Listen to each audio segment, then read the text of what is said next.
Hello, homesteaders. This is a fun thing that I get to do, and that's answer your questions. We like to get your questions because it allows us to know what's important to you, and that's what really counts here, is what you need. So I get these via email, and I keep track of them, and then I'll answer these questions today. If you'd like to send your questions, please feel free to do so to AbundaCulture.org, and I will definitely answer your questions one way or the other. I don't use your last name or your address, but you'll know who you are, so I respect your privacy. Well, let's get started here. First one's from Dale, and he made more of a comment than a question. He said he highly recommends printing the manuals for reference. As you know, we offer our training manual absolutely free. It's a PDF file, so you could get it and you could download it to your iPad or your phone. But I think Dale is really correct in saying you really need to have a hard copy. You need to print it out and stash it somewhere, because who knows when you really need that thing, if your Wi-Fi will be working or if your computers will be working. So please do make a copy of it. And remember, it's absolutely free. When you go to our website, the first thing that it says is download our free training manual, and it is absolutely free. The next email was from Mello, and he or she, I don't know which, said, yours is really not a composting toilet, but you're just pooping in a bucket. Composting actually takes place on the compost pile outside. Yes, exactly. And that's why it works and it doesn't stink. People get enamored with the idea of being able to just have this one unit that sits in your bathroom, and it's got all kinds of cranks and fans and pumps. They don't work. Sorry, I don't like to criticize anybody's product, but I've been doing this for a long time, and I've actually been given several of the very expensive toilets because they stink. Whereas the simple bucket method, where you use a 5-gallon bucket and then you cover up all your deposits with sawdust, that takes care of all of the odors temporarily.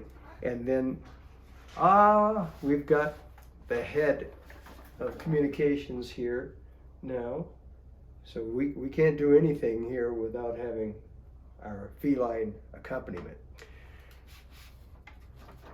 The key to the sawdust toilet is that the actual bulk of the composting takes place outside, where the odor is not a problem. So yeah, I'll take my 5-gallon bucket any day over anything I've ever found in the commercial composting things. The other thing is it's very inexpensive and simple, and I like simple. So thanks, Mello, for that. And this one's from Old Pork Chops. Do I provide consulting services? Yeah, I do, but it's not as formal as you might think. Basically, you just call me, and that number is listed. To just call and we can visit. And sometimes it requires that I make some drawings.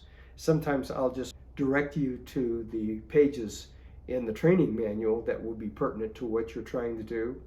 But yes, I'm happy to work with you and consult with you on your particular project. But we just keep it kind of casual. This is not something that we do for money here. We're a nonprofit organization, and if you'd like to, send some money to help support us, you're welcome to, but we don't charge for our services of trying to help people.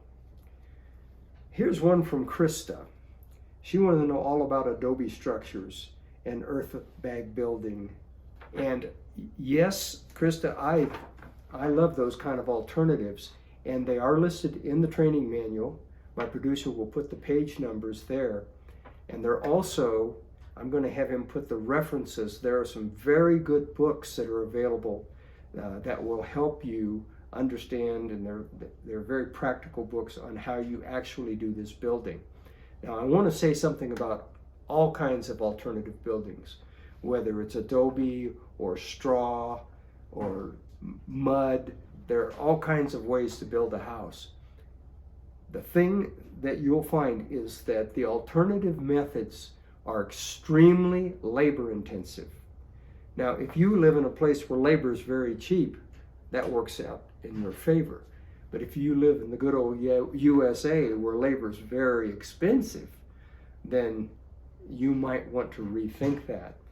I list several types of building in the training manual, so you can take a look at all different kinds of ideas. If you're in a hurry, you might want to just consider going to Home Depot or Lowe's and buying the things that you need. The advantage is that it goes together very quickly, and usually if you're having somebody help you, they understand that kind of building a little bit better.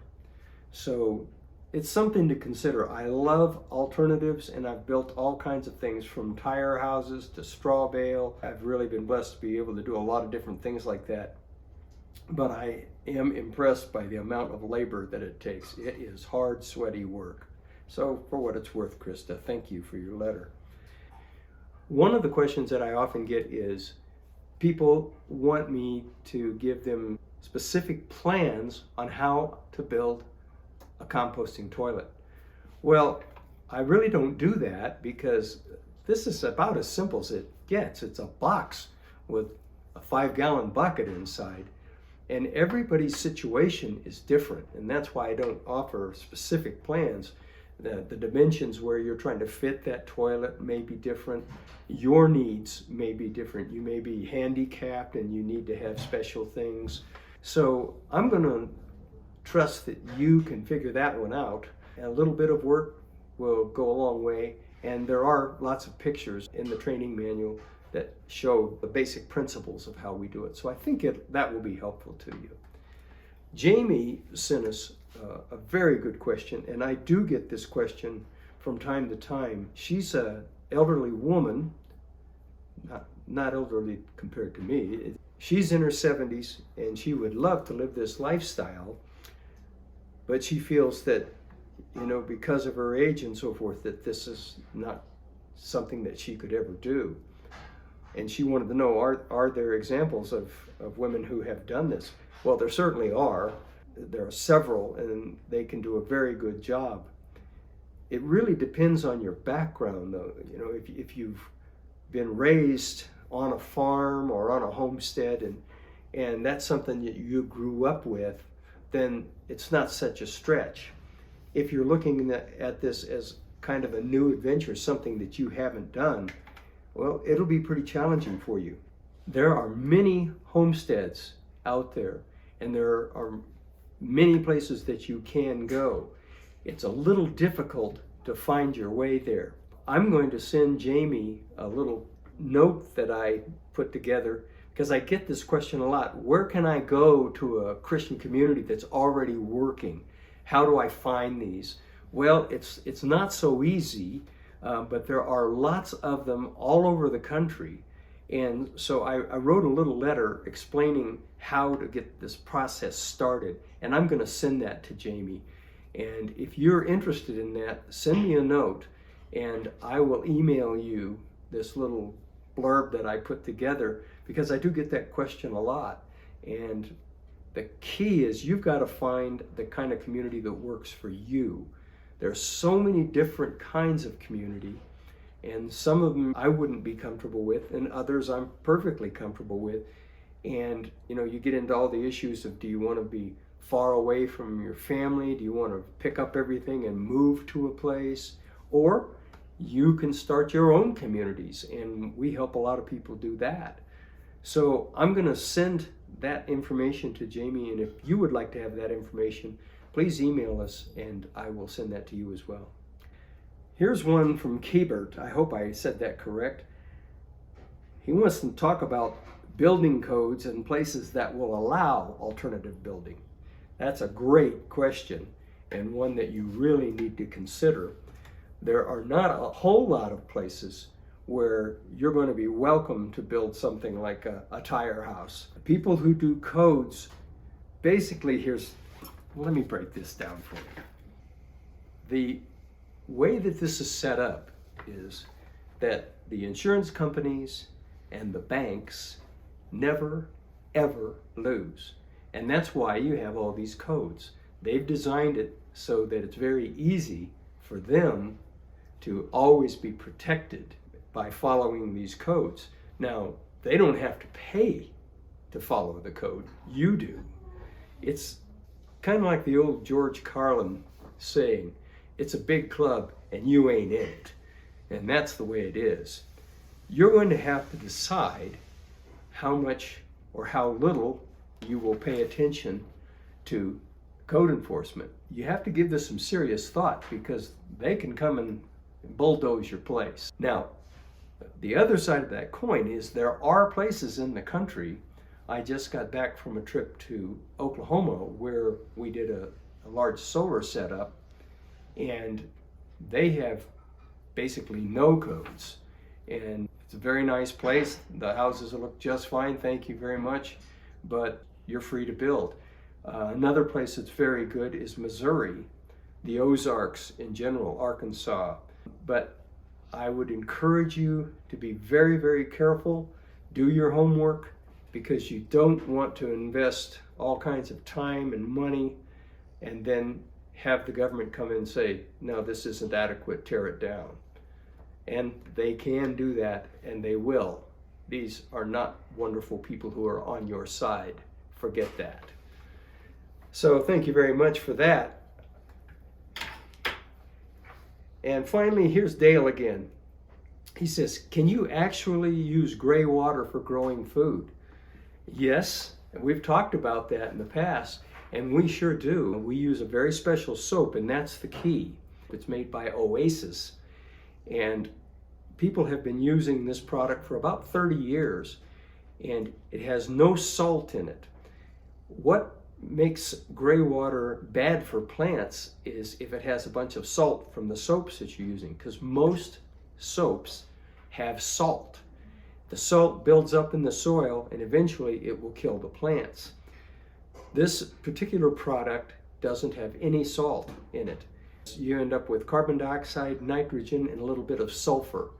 And we've been using it here on our place and it works very well, and we put our wash water right on to the plants. That's a big deal where we live because water is our Achilles heel. We're on the high plains of Colorado, and this is a desert for all practical purposes. In a good year, we would have 8 or 9 inches of rain. A spectacular year, we'd have 14. But we have had years when we had 1 inch or 2 inches. So we don't have a well, so we have to use every drop of water very carefully. And by using our Oasis products, we can use the water 2, 3, 4 times before we recycle it again. So yes, you can use gray water for your plants, and I recommend it very strongly. Well, that's our questions for this time. I suggest that you send me your questions. We love to answer them, and it might help some of the other people out there. They're probably thinking some of the same things. I don't always know what would be most beneficial to you, so I really appreciate it when you send me a note and tell me what's on your mind. Thanks a lot. Keep your eyes on the sky now, and keep that homestead going. He's coming real soon. Yes, we're all in a master plan, though the things we do are just grains of sand. When these things are touched by the master's hand, then our lives turn into mountains in a master plan.